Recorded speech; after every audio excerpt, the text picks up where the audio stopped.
ብዙዎቻችን ስለ ስኬት ስናስብ በምናባችን የምንስለው ግቦችን የምናሳካው ነገሮችንና የምንሻገራቸው ምዕራፎችን ከልጅነታችን ጀምሮ ደስታ የሚመጣው እሰራቸዋለሁ ብለን ያስቀመጥናቸውን ነገሮች በሙሉ ከመስራትና መሰላሉን በትግል ከመውጣት እንደሆነ ነው የተማርነው። የሥራ እድገቶች፣ ገንዘብና እውቅና ስኬታማ የሚባል ህይወት መገለጫ እየሆኑ ይመጣሉ። ግቦች ቅርጽና አቅጣጫን ይሰጡናል። እናም ደግሞ ሂደታችንን እንድንለካ ያደርጉናል። ወደፊት እንድንራመድ ያነሳሱናል። እናም ደግሞ አንዳች ጠንካራ የሆነ ነገር ላይ ኢላማ እንድናደርግ ያግዙናል። ነገር ግን ግብ ብቻውን ሙሉ የሆነ ትርጉም የሞላው ህይወትን እንደምናገኝ ዋስትና ሊሆን አይችልም። በግብ ዙሪያ ብቻ የተገነባ ህይወት ባዶና አድካሚ ነው። ቀጣዩን እርምጃ ለመራመድ የሚያስችል ጉጉት የሚሰጠንን አንድ እርምጃ ልንራመድ እንችላለን። ታዲያ በዚያ የማያባራ ማሳደድ ውስጥ ስንባክን ውስጣዊ ዓለማችን የሚፈልገውን ጥልቅ የሆነ ነገር እንዘነጋዋለን። ትርጉም የሞላውን ህይወት መገንባት በመናስቀምጠው ግብ ከመመራት የተለየ ጥያቄን ነው የሚጠይቀን። ምንድነው ማሳካት የምንፈልገው ብሎ ከመጠየቅ ይልቅ መሆን የምንፈልገው ምን አይነት ሰው ነው ብለን እንጠይቃለን። የህይወት ትርጉም ልክ እንደ ግብ ወደፊት የምናገኘው ነገር አይደለም። ይልቁኑ አሁን ባለን የህይወት ዋጋ በተግባሮቻችንና በሪሌሽኖቻችን ነው የሚገኘው። ህይወት በትርጉም የምትመራ ከሆነ የምንወጣት ኃላፊነት ሳትሆን የተለየ መልክ ይኖራታል። እውነተኛ ትርጉም የሚመጣው በመናደርገውና በመናምነው ነገር መሃል ባለ መስማማት ውስጥ ነው። ይሄ ትርጉም ስለ ሙገሳና ጭብጨባ ሳይሆን እውነታውን ከራሳችን ጋር ስለማኖር ነው። ተግባሮቻችን ዋጋችንን ሲያንጸባርቁ ህይወት ወደ ሙሉነት ከፍ ትላለች። ቪክተር ፍራንክል የህይወት ትርጉም ጥልቅ በሆነ ስቃይና ትግል ውስጥ ሳይቀር እንዳለ አሳይቷል። ሰዎች በህይወታቸው ውስጥ ለምን የሚለውን ጉዳይ ማግኘት ከቻሉ የትኛውንም ነገር ይታገሳሉ። የህይወት ትርጉም ስኬት፣ ምቾትና እርግጠኝነት ሲጠፉ በጽናት የሚያቆመን ነገር ነው። ትርጉም ወዳለው ህይወት የምንራመድበት የመጀመሪያው ስቴፕ ስለራስ ያለን ግንዛቤ ነው። መጀመሪያ ዋጋችንን፣ ፍላጎታችንን፣ ጥንካሬያችንንና ገደቦቻችንን በሚገባ ማወቅ አለብን። ስለራሳችን ግንዛቤ ከሌለን ሌሎች ዲዛይን ያደረጉልንን ህይወት ወደ መኖር ነው የምናመራው። የራስ ግንዛቤ የተረጋጋ ነጸብራቅና በታማኝነት ውስጣችንን መጠየቅን ይፈልግብናል። የምርም ደስታ የሚያመጣልን ነገር ምንድነው? ለየትኛው ነገር ለመቆም ነው ፍቃደኛ ሆነን ነው ብለን የግድ መጠየቅ አለብን። ያንን ማድረግ ስንችል ብቻ ነው የኛ የምንለው ህይወትን መምራት የምንችል። ግንዛቤያችን ተገንብቷል። ስለዚህ በንቃት መኖር ደግሞ ቀጣዩ ጉዳይ ነው። በንቃት መኖር ማለት በልማድ ከመኖር ይልቅ በማስተዋል መምረጥ መቻል። ይሄ ለህይወት ምላሽ በመስጠትና ህይወትን ቅርጽ በማስያዝ መሃል ያለው ልዩነት ነው። ኢነርጂያችንን፣ ጊዜያችንንና ትኩረታችንን የምናባክንበትን መንገድ መፈተሽ አለብን። የምንፈጽማቸው ተግባራት መኖር ከምንፈልገው ህይወት ጋር አንድ መስመር ላይ ናቸው? ልማዶቻችን እየገነቡን ነው ወይስ ደግሞ ከእውነተኛ ከፍታችን ቀስ እያሉ እያራቁን ነው የሚለውን የግድ መጠየቅ አለብን። በማስተዋልና በንቃት ተግባራችን ሲመራ የየዕለት ልማዶቻችን ትርጉም የሞላቸው ይሆናሉ። ትንንሽ የሚባሉ ምርጫዎች ትልልቅ ዓላማዎችን ማንጸባረቅ ይጀምራሉ። ህይወት መሆን የምንፈልገውን ማንነት የምትገልጽ ትሆናለች። ሌላኛው ትርጉም ያለው የህይወት መሰረት ደግሞ ኮኔክሽን ነው።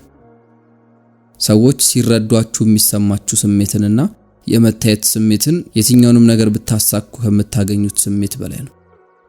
ያለ እውነተኛ ኮኔክሽን ስኬት ራሱ ተራና ባዶ መስሎ ነው የሚታየን። ሪሌሽኖች ፍቅርን እንድንሰጥና እንድንቀበል ይፈቅዱልናል። በመናንጸባረቃቸውና በመንጋራቸው ልምዶች መሃል የምርም ማንነን የሚለውን ያሳዩናል። የህይወት ትርጉም በጥልቀትና በታማኝነት ስንቆራኝ ነው እያደጉ የሚመጡት። እውነተኛ ኮኔክሽን መገኘትን፣ ዝግጁነትንና እውነተኛነትን ይፈልጋል። በፍጹም ልናጣድፈውና ልንጫነው አይገባም። እድገቱም የሚመጣው ደግሞ እንደ እውነተኛ የሰው ልጅ ስንገኝ ነው። ሌላኛው ወሳኝ የህይወት ትርጉም መገኛ ደግሞ አስተዋጽኦ የምንለው ነገር። ከራሳችን ተሻግረን ስንመለከት ህይወት ወደ አዲስ አቅጣጫ ትሰፋለች። ሌሎችንም መርዳት ለግላችን ከምናገኘው ነገር በላይ ከሆነ ነገር ጋር ኮኔክት እንድናደርግ ያግዘናል። እዚህ ጋር ማስተዋል ያለባችሁ ነገር አስተዋጽኦ ሲባል ሁሌም ትልቅ ስለሆኑ ተግባሮች ብቻ አይደለም። መልካምነት፣ ማሰልጠን፣ ማስተማርና አገልግሎት በራሱ ጥልቀት ያለውን ነገር የያዙ ናቸው። ትንሽ የሚባል ተግባር አንዳንዴ በጣም ኃይለኛ በሆነ መንገድ ይገለጣል። ሳይኮሎጂ እንደሚለው ከሆነ ሌሎችን ማገልገል የሚያበዙ ሰዎች በህይወታቸው ሙሉነት ይሰማቸዋል። የህይወት ትርጉም እያደገ የሚመጣው የምትኖሩት ህይወት እኔ ብቻ ከሚል መስመር ሲወጣ ነው። እድገትና ከወደቁበት የመነሳት አቅም ደግሞ ሌላኛው ትርጉም ላለው ህይወት አስፈላጊ የሆነ ነገር ነው። ህይወት ሁሌም መውደቅን፣ ማጣትንና እርግጠኛ አለመሆንን ልትወረውርባችሁ ትችላለች። የህይወት ትርጉም በአስቸጋሪ ሁኔታ ውስጥ ለማለፍና በሱም ላለመሰበር ያግዛችኋል። ግባችሁ ውጤት ላይ ሲያተኩር የህይወት ትርጉም ደግሞ ለውጥ ላይ ነው የሚያተኩረው። እያንዳንዱ መሰናክል ለአዲስ እይታ የሚጋብዛችሁን ነገርና ውስጣዊ ጥንካሬ የሚሰጣችሁንም ነገር ያቀርብላችኋል። እድገት የትኛውም ስኬት ከሚችለው በላይ ባህሪያችሁን ቅርጽ ያስይዛል። ነገሮች ላይ ማንጸባረቅ ልማዶችን በጥበብ እንድትመሩ ያደርጋችኋል። ጥልቅ ከሆነው የመኖር ዓላማችሁ ልታፈነግጡ ስትሉም ወደ መስመር ይመልሳችኋል። ጸጥታ ቀውስ በሞላበት ዓለም ውስጥ ደካማነት አይደለም፣ ጥንቃቄ ወደ አሁን እንድንመለስ ያደርገናል። ህይወትን በጥድፊያ ውስጥ ከምናጣት እንድናጣጥማት ያስተምረናል። የፀሐይን ሙቀት፣ የሳቅን ድምጽ፣ የምግብን ጣዕም፣ ሌላም እነዚህ ትንሽ የሚባሉ ቅጽበቶች ሙሉ ለሙሉ ስንገኝ ዝም ያለ ኃይልን ይጨብጣሉ። የህይወት ትርጉም የመጨረሻው መስመር ላይ ስትደርሱ የሚገለጥ አይደለም። ይልቁኑ በዛ መስመር ውስጥ በመናልፍባቸው እርምጃዎች ሁሉ አብሮናል።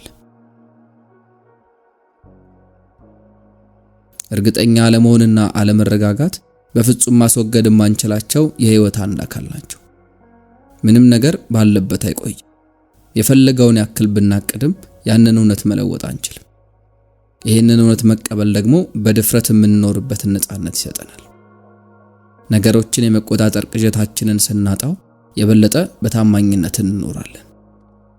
በዋስትናዎች ላይ ሳይሆን በእሴትና ክብራችን ላይ እናተኩራለን። ሁካታና ጩኸት እንዲሁም ደግሞ መርዛማ መስመሮች ውስጣዊ ዓለማችን ላይ ያለውን ግልጸኝነት ያከስሙብናል። አካላዊ፣ ዲጂታልና ማህበራዊ አካባቢዎቻችን በየዕለቱ የሚኖረን ባህሪ ላይ ተጽዕኖ ያሳድራሉ። በዙሪያችን የሚከቡን ነገሮች ቀስ እያሉ የምንሆነው ነገር መገለጫ እየሆኑ ይመጣሉ። የምንፈጥራቸውን ክፍተቶች ዲዛይን ማድረግ ደግሞ ሌላኛው ህይወትን ዲዛይን የምናደርግበት መንገድ ነው። ልማዶችና ድግግሞሾች በየቀኑ በሚኖረን የኑሮ ቅርጽ ላይ የራሳቸውን ትርጉም ያመጣሉ። ከግብ በተቃራኒ ትኩረት የሚያደርጉት መዳረሻ ላይ ሳይሆን የማይቋረጥ ሂደት ላይ ነው። እሴቶችን ወደሚኖር ልምድ ይለውጣሉ። የማለዳ ልማዶችና ምስጋና የነፍስ መልህቆች ናቸው። በጊዜ ሂደት ልማዶች ማንነትን ቅርጽ ያስይዛሉ። የምንሆነው ደግመን ደጋግመን የመረጥነውን ነገር ነው። ፈጠራ ወይም ክሬቲቪቲ ራሱ በጥልቀት ከህይወት ትርጉም ጋር የሚስተሳሰር ነው። ለሆነ አርቲስት የተገደበ ነገር አይደለም። ክሬቲቪቲ በየትኛው መንገድ መገለጥ የሚችል ነገር ነው። የሚሆኑ ነገሮችን እንድናስብና በዝምታ ውስጥም አስተዋጽኦአችንን እንድንወጣ ያግዘናል። በፈጠራ ውስጥ ውስጣዊ ራእያችንን ወደ ውጫዊ ተጽዕኖ መቀየር እንችላለን። በምናባችን የሳልነውና የህይወት ዓላማችንን የሚያገናኝልን ነገር ነው። ፍላጎት ትርጉም ላለው ህይወት ኢነርጂ የሚሰጥ ነው። ከመስመራችን ጋር እንድንቆራኝና ህይወትን እንድንኖራት ያደርገናል። እውነተኛ የሆነ ስሜት እንዲሰማን የሚያደርገን ምን እንደሆነም ያስታውሰናል። ፍላጎትን ማሳደድ ሁሌም ቢሆን ድፍረትን ይጠይቃል። ደህንነቱ ከተጠበቀ መስመር በላይ እንድትሞክሩ ይጠይቃችኋል። ነገር ግን በፍላጎት ውስጥ ህይወት ቀለሟንና ጥልቀቷን እያገኘች ትመጣለች። ተግባርና ለነገሮች የምትሰጡት ምላሽ የግድ አብረው መስራት አለባቸው። ያለ ሪአክሽን ተግባራችሁ አቅጣጫውን ይስታል። ያለ ተግባር ደግሞ ሪአክሽናችሁ ኃይሉን ያጣል። ሁሌም ቢሆን የግድ መስመራችንን ከህይወት ትርጉም ጋር ማስተሳሰር ይጠበቅብናል። ጥረቶቻችን የሚያገለግሉት የህይወት ዋጋችንን ነው ወይስ ደግሞ ምቾታችንን ነው? ይሄ ጥያቄ ነው ህይወትን ታማኝ የሚያደርጋት። እርግጠኛ ለመሆንን ማቀፍና መያዝ ሌላኛው የህይወት ትርጉም ልምምድ ነው። ህይወት መቼም ቢሆን ሙሉ ለሙሉ ሴፍና ተገማች አትሆንም። የህይወት ትርጉም የሚያድገው ቀጣዩን ሳናቅ ወደፊት ስንራመድ። ያኔ ውድቀት የሚያሳፍር ነገር ሳይሆን አስተያየትና ሐሳብ ይሆናል። ለውጥ እድል ይሆናል። መላመድ ደግሞ ፍርሃትን ሳይሆን ጥንካሬን መሆን ይጀምራል። በትርጉም ሲመራ የጊዜ አጠቃቀም በራሱ ይለወጣል። ሁሉም ነገር በጥቂቱ ስለ ፍሬያማነት፣ ነገር ግን አብዛኛውን ደግሞ ስለ ዓላማ ይሆናል። ጊዜን የምናጠፋበት መንገድ ህይወታችንን ቅርጽ የምናስይዝበት መንገድ ይሆናል። ለእድገት፣ ለሪሌሽንና ለምላሽ ስፔስ መፍጠር በጣም ወሳኝ ነገር ነው። እምቢ ማለት አንዳንዴ ልክ እሺ እንደማለት ኃያል ይሆናል። ጊዜ የምርም የሚያስፈልገንና ለኛ ዋጋ ያለውን ነገር ያጋልጣል። የስሜት ብልህነት ትርጉም ያለውን ህይወት ጥልቀት የሚሰጠው ነገር ነው። ራሳችንንም ሌሎችንም በሚገባ እንድንረዳ ያግዘናል። በስሜት ብልህነት ውስጥ ሪሌሽኖች ጠንካራውን ያድጋሉ። ኮሚኒኬሽናችን ግልጽ ይሆናል። ውስጣዊ መስመራችንንም ለማስተካከል ቀላል ይሆናል። የህይወት ትርጉም በፍጹም የመጨረሻው መዳረሻ አይደለም። ይልቁኑ በሂደት ላይ ያለ ሁሌም የሚቀጥል ከህይወት ጋር ያለ ሪሌሽን፣ በውስጣዊና በውጫዊ ዓለም መሃል ያለ የማይቋረጥ መግባባት ነው። ከገደባችሁ በላይ መንቀሳቀስ ስኬትን የምትገልጹበትን መንገድ ይለውጣል። ስኬት ምንድነው ያገኛችሁት ሳይሆን እንዴት ነው የምትኖሩት ወደሚል ትርጉም ያድጋል። ትርጉም የሞላው ህይወት በድፍረት ውስጥ፣ በታማኝነት ውስጥ ይገለጣል። ራሳችንንም ሆነ ሌሎችን እንዴት ነው ትሪት የምናደርገው የሚለውን ያሳየናል። እርግጠኛ ለመሆንን እንዴት ነው መጋፈጥ የምንችለው የሚለውንም ያመላክታል። ትርጉም የምንለው ነገር የህይወት መጨረሻ ላይ የምትሸለሙት ነገር አይደለም። በእያንዳንዱ መገኘታችሁ ውስጥ ያለ ነገር ነው። በእያንዳንዱ በንቃትና በማስተዋል በምትመርጡት ምርጫ ውስጥ ያድጋል። የህይወት ትርጉም መሪ ሲሆን ሙሉነት ተፈጥሯዊ በሆነ መንገድ እሱን ተከትሎት ይመጣል ማለት ነው።